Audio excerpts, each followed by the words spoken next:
papatayin, ano gagawin mo? Syempre, eto guys, eto ganito situation guys, oh. Di ba low HP ako, low HP din siya.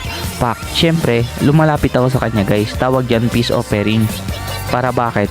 Walang samaan ng loob. Tapos, syempre papatayin ka na. Gagawin mo, recall.